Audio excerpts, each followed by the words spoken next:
Oke, gue baru aja update iPad gue ke iPadOS 18.2 versi beta. Dan ternyata di versi iPadOS ini udah ada fitur-fitur utama dari Apple Intelligence yang kabarnya bakal segera dirilis di bulan Desember nanti. Jadi di video kali ini gue akan kasih lihat ke teman-teman gimana gambaran Apple Intelligence dengan fitur-fitur yang lebih lengkap seperti Genmoji, Image Playground, dan sebagainya. Yang menurut gue ternyata fitur-fitur ini menarik juga loh. Oh ya, ngomong-ngomong untuk di video kali ini gue akan contohinnya pakai iPad dulu, tapi sebenarnya cara pakainya itu kurang lebih sama antara iPadOS dan iOS karena iPad dan iPhone itu banyak kemiripannya. Cuma biar lebih enak aja kasih lihat ke kalian dengan layar yang lebih besar, jadi gue bakal contohinnya di iPad. Oke, pertama-tama kita ke fitur Apple Intelligence yang saat ini udah dirilis sama Apple dan tersedia di device kalian buat yang compatible, yaitu Writing Tools. Jadi kalau teman-teman lagi baca artikel ataupun lagi buat notes, email, nah setiap teks ini bisa kalian pakein Writing Tools buat berbagai keperluan. Teman-teman tinggal langsung pilih aja teksnya dan klik yang Writing Tools. Nanti bakal muncul pilihannya, ada Proofread kalau misalnya mau cek ada kata yang salah atau enggak.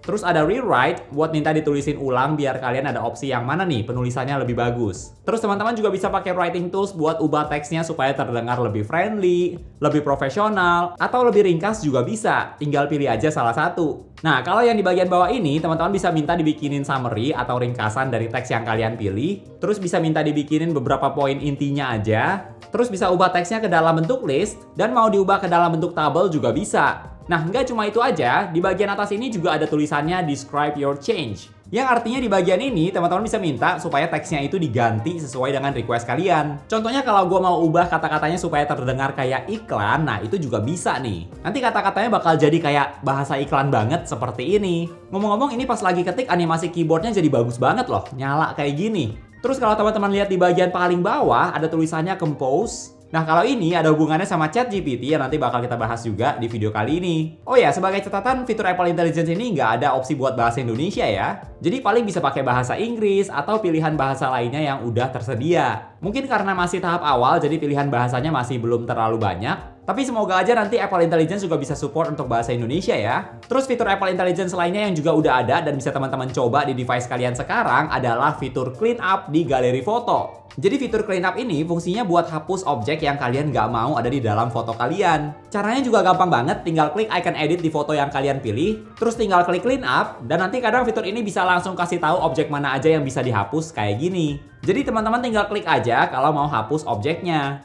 Tapi kalau harus secara manual, kalian bisa tinggal langsung tap, gambar, atau lingkarin aja objek yang mau dihapus. Dari yang gue coba nggak perlu bener-bener rapi banget sih pas tandain objeknya. Fitur ini sepertinya lumayan akurat buat detect objek apa yang mau kalian hapus. Nanti kalau udah ditandain, objeknya bakal langsung dihapus sama fitur Clean Up seperti ini. Sejauh ini dari pengalaman gue pakai fitur Clean Up, bisa dibilang cukup akurat dalam mendeteksi objek mana yang mau dihapus. Tapi pas hapus objeknya itu bisa dibilang ya kadang bisa miss atau kurang rapi, kayak masih ada bayangannya, atau area di sekitar objeknya jadi aneh. Sepertinya ya ini masih bisa dibilang termasuk kekurangan fitur AI kayak gini sih. Gue juga udah pernah coba beberapa aplikasi lain yang punya fitur hapus objek dengan AI dan biasanya itu hasilnya bisa bagus kalau misalnya objeknya kecil, bentuknya agak ribet, terus gambarnya juga jelas banget. Makanya nggak jarang kalau misalnya pakai fitur AI kayak gini ya hasilnya kurang rapi. Termasuk di Apple Intelligence ini juga menurut gue oke buat hapus objek yang simple, tapi yang lebih rumit atau yang ukuran objeknya cukup besar, itu hasilnya udah kurang bagus. Dan jadinya merusak foto gitu, karena bagian yang dihapus itu jadi aneh. Sepertinya skill Photoshop bakal tetap diperlukan ya buat hapus objek yang lebih rumit. Nah, pas gue update ke iPadOS 18.2 versi beta ini, gue juga udah dapat fitur Apple Intelligence yang sebenarnya saat ini belum dirilis, yaitu ada aplikasi Image Playground. Nah, pas teman-teman masuk ke aplikasi Image Playground, nanti kalian akan ketemu tampilan seperti ini. Di bagian ini ada kategori suggestions, kayak beberapa tema gambar yang mau kalian buat. Jadi ada tema Halloween, disco, fantasy, royalty, dan sebagainya. Pilihannya ada cukup banyak. Nah, ada beberapa cara buat bikin gambar di aplikasi Image Playground ini. Pertama, teman-teman bisa kasih deskripsi gambar apa yang mau dibuat. Misalnya sebagai contoh kita bikin deskripsinya itu a golden puppy. Nanti kalau udah ketik deskripsinya, bakal langsung muncul gambar hasil dari deskripsi yang tadi kalian masukin.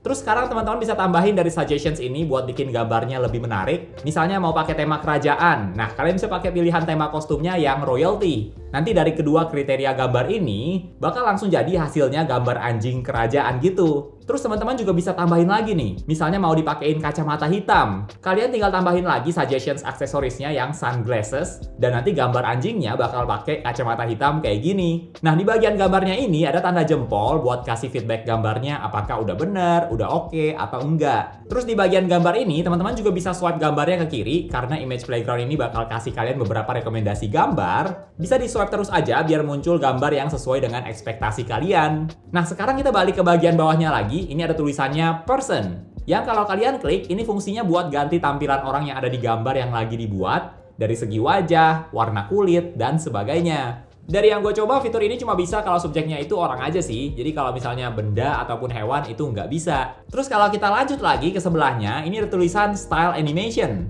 Nah, kalau fitur ini gunanya buat ganti tampilan gambarnya mau dalam animasi 3D seperti ini, atau mau dalam tampilan ilustrasi, kayak hasil digambar gitu. Dan sama seperti tadi, bagian fotonya ini bisa teman-teman swipe terus buat cari gambar yang paling pas sama kriteria kalian. Nggak cuma itu aja, teman-teman juga bisa bikin gambar di aplikasi Image Playground ini dari foto yang ada di galeri kalian. Contohnya foto ini bisa dibuatin gambar animasinya, termasuk kalau teman-teman mau bikin gambar animasi 3D dari foto kalian, itu juga bisa loh. Walaupun kadang jadinya agak aneh, tapi ya lucu juga sih bisa dibuatin gambar kayak gini. Jadi teman-teman bisa bikin gambar dari nol ataupun dari galeri foto kalian itu juga bisa. Kalau mau save gambarnya ke galeri juga bisa, tinggal klik done, pilih icon ini dan pilih yang save image. Nah, kalau tadi fiturnya buat bikin gambar di aplikasi Image Playground, sekarang kita lanjut lagi ke fitur Apple Intelligence lainnya, yaitu Genmoji. Jadi fitur Genmoji ini simpelnya adalah fitur buat bikin emoji yang custom sesuai dengan keinginan kalian. Nah, nantinya fitur ini akan ada di keyboard device kalian, lebih tepatnya di bagian emoji. Nanti di pojok kanan atas ada icon seperti ini. Nah, ini adalah fitur Genmoji. Kalau kalian klik, nanti akan muncul tampilan seperti ini yang mirip seperti di Image Playground tadi. Di bagian ini kalian tinggal masukin aja deskripsi emoji yang mau kalian buat. Dan di fitur Genmoji ini, kalian bisa buat emoji yang serandom mungkin. Contohnya gue mau buat emoji ayam pakai kacamata hitam, itu juga bisa. Tinggal masukin aja deskripsinya dalam bahasa Inggris, yaitu chicken wearing sunglasses. Dan kalau sudah, tinggal tunggu sebentar aja dan nanti bakal langsung muncul emojinya. Kalian juga bisa tinggal swipe aja buat cari emoji mana yang paling kalian suka sesuai dengan deskripsi yang kalian masukin. Kalau udah ketemu, teman-teman tinggal klik add dan nanti emojinya bakal langsung muncul di keyboard kalian. Menurut gue sejauh ini fitur Genmoji ini jadi fitur favorit gue sih di Apple Intelligence karena bisa bikin emoji yang random banget sesuai dengan keinginan gue.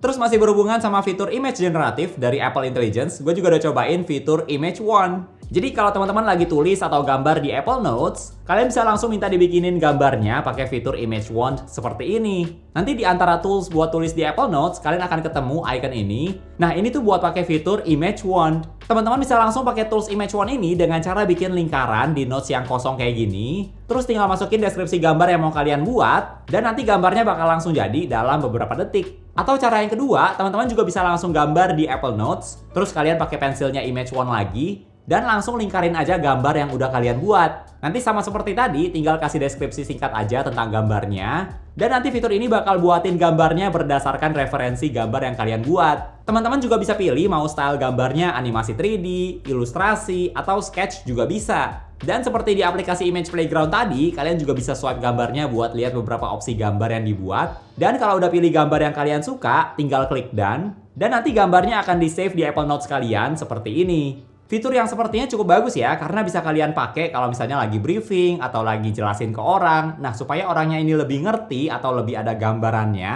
kalian juga bisa minta langsung dibikinin gambarnya sama fitur Image Wand ini. Nantinya fitur ini juga bakal tersedia di aplikasi lain seperti Freeform, Keynote, Pages, dan aplikasi third party yang pakai API Image Playground ini. Tapi dari versi beta yang gue coba, sepertinya baru Apple Notes aja yang udah bisa. Next, gue juga udah cobain fitur Apple Intelligence yang menggunakan ChatGPT. Nah, setelah gue update OS, gue juga notice ada setting baru di bagian Apple Intelligence, yaitu ChatGPT. Pas pertama kali kalian buka setting ChatGPT ini, nanti bakal ditanyain soal integrasi sama Siri, terus juga soal privasi dari fitur ChatGPT ini yang kalau dilihat dari penjelasan Apple ada 2 poin, yaitu kita bisa atur mau pakai fitur ini atau enggak. Jadi bukan fitur yang wajib pakai ChatGPT. Dan kalau kalian cuma pakai ChatGPT ini tanpa sign in ke account ChatGPT kalian, request yang kalian buat itu nggak akan dipakai buat melatih ChatGPT. Atau dengan kata lain, request kalian itu nggak akan disimpan dan dipakai sama OpenAI selama kalian nggak login. Terus di setting ChatGPT ini juga ada daily limit yang kalau dari yang gue coba itu belum jelas berapa pertanyaan atau berapa request dalam satu hari.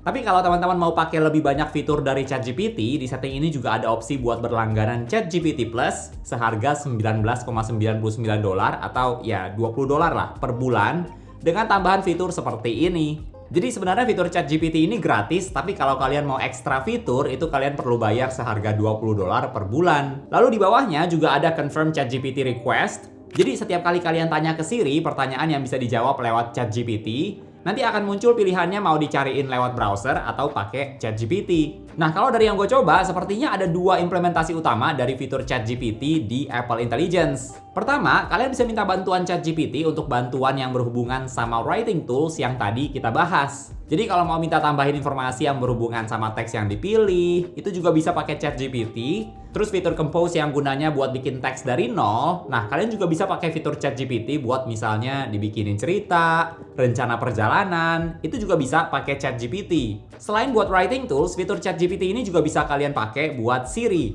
Nah, seperti yang kita tahu, selama ini tuh kalau pakai Siri buat tanya sesuatu, sering banget diarahinnya, coba cek beberapa artikel ini, tapi nggak bisa langsung dijawab. Kecuali paling pertanyaan yang simple kayak cuaca, ya itu bisa langsung dijawab sama Siri. Nah, dengan integrasi sama ChatGPT, bisa dibilang kalian bisa tanya apa aja sih ke Siri, dan nanti bisa langsung dijawab dengan bantuan dari ChatGPT ini. Dan dari yang gue coba, Siri jadi lebih pinter. Sekarang jadi jauh lebih banyak yang bisa kalian tanya ke Siri, jadi nggak cuma pertanyaan basic-basic aja. So, itu dia bisa dibilang first impressions dari beberapa fitur utama Apple Intelligence, termasuk yang bulan depan bakal dirilis resmi di device kalian, seperti Image Playground, Genmoji, dan integrasi dengan ChatGPT. Kalau menurut teman-teman gimana nih? Fitur Apple Intelligence apa yang udah kalian tunggu-tunggu banget? Coba share di kolom komentar ya. Oke, thank you buat teman-teman yang udah nonton sampai di detik ini. Jangan lupa untuk klik tombol like kalau kalian suka dengan video ini dan juga subscribe, karena nanti bakal kita bahas juga secara lebih lanjut ketika fitur-fitur Apple Intelligence ini udah rilis semua, udah rilis secara resmi. Jadi jangan lupa buat subscribe. Sampai ketemu lagi di video-video yang berikutnya. Bye!